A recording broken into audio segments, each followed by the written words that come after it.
Yeah. Oh. Yeah. We're both fights, but we're really pals. Yes. So, this one's juvenile fiction. Bill, why don't you start off this time? So you guys might know this series. So humans going about their regular lives don't know that there's a place where magic is kind of a big thing. There are all manners of creatures there. They're kind of amazing, strange, some might even call these fantastic. The book series is named after a certain wizard. Do you know who I'm talking about here? It would be The Wizard of Oz by L. Frank Baum. Didn't see that coming, did you? Me. Well, my series is there is a world where humans don't know that there's a whole other world going on. There's a orphan boy. He lives in a closet. He gets Harry Potter. So, yeah. We don't say. All right, let's start, guys. All right, do you want me to jump in? So The Wizard of Oz is definitely something that's in our kind of mainstream culture. Here in San Diego, our annual county fair, we just had a whole Oz theme. It's now in the public domain, so there are a lot of authors and artists who are working into what they're doing. It's a really, really weird series, man. And so Baum, let's be real, he's definitely a very problematic author, but if you separate that from the work and just look at what he did, there's some really interesting stuff in there. It's a world where it's a matriarchy, which I think is pretty progressive for the time.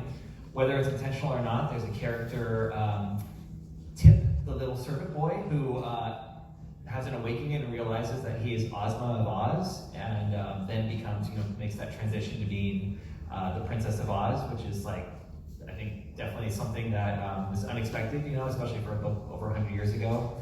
But it's just got weird stuff, man. So if you only know like the movies, like the Tin Man, did you know that the Tin Man was originally a human named Nick Chopper, and he fell in love with a servant girl, and the witch who was her master was like, oh no you aren't, and so every time he went to swing his axe, he cut off a body part, and there was a tinsmith that was like, I will replace that for you, sir, and the only thing he could not replace with his heart, and so like, there's this weird stuff like that. Or there's a character, Jack Pumpkinhead, who was brought to life accidentally with the powder of life, and he has to grow a field of pumpkins because his head keeps rotting. Like, weird stuff. Kind of awesome. When Frank Baum wrote the series, was he taking any happy, maybe? Maybe the powder of life is another type of powder. Well, Harry Potter. I mean, we all know Harry Potter. Whether you love him or not, the whole generation has really just grown up with him. And that is one of the best things about the series. It starts off with an 11-year-old boy, and when you grow up with him. I grew up with him. Like the last book came out, and I was just starting college, and I was just, making that transition myself. And so it was just it's a really great series. And it speaks to a lot of the things that are in your heart. And it's cool that there's magic, that there's all sorts of things that you can explore, and that there's a life and death struggle amidst all of the real school stuff, like bullies and mean teachers, and did you do your homework? Did you study for your owls? Is your transfiguration teacher going to turn you into a newt? Things like that, normal everyday kid things. But I just love that there is so much room to grow. There's so many different things for everybody. There is sports, there is danger, there is Christmas scenes, apparently, because ABC Freeform really likes to show them at Christmas time. It's just now a Christmas movie. And so there's just a lot of really great quotes and really great things that stick with you, like one must not dwell in dreams and forget to live and things like that. And there's a lot of really great messages that kids get from it, and that adults find really appealing too. And while it's not as weird, per se, or as trippy, there's still a lot of suspension of disbelief and a lot of really fun stuff.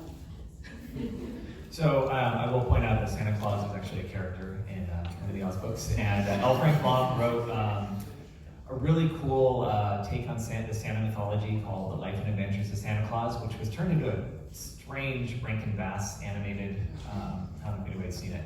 But so Christmas, we got that covered.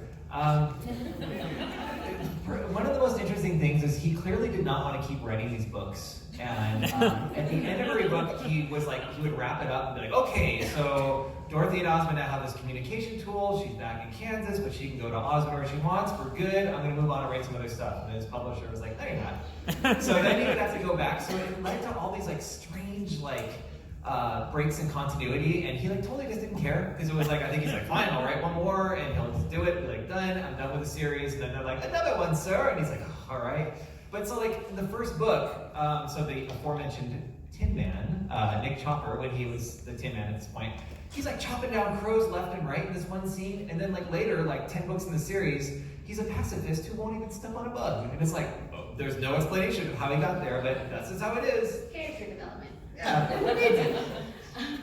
Wrap this up in your progress. Okay, so there is a lot of character development in Harry Potter. You see these choices that these kids have to make, these world-changing choices, and you feel like you're there with them. It makes you believe in magic, and it makes you see the magic in your everyday life. And it's just a series that resonates with so many people in so many different ways.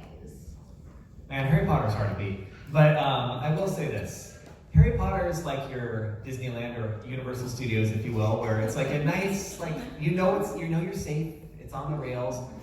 Oz is that one where you're driving and you're like, wait a minute, there's like some makeshift amusement park here. Is this even safe? Like, am I gonna get killed going to this place? But then it's like one of your best experiences because it's just so out there. Wow, let's hear it.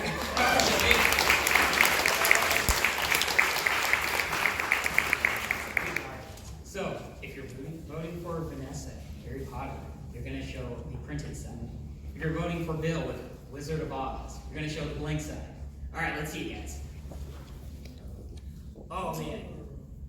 Bill wins! I can't believe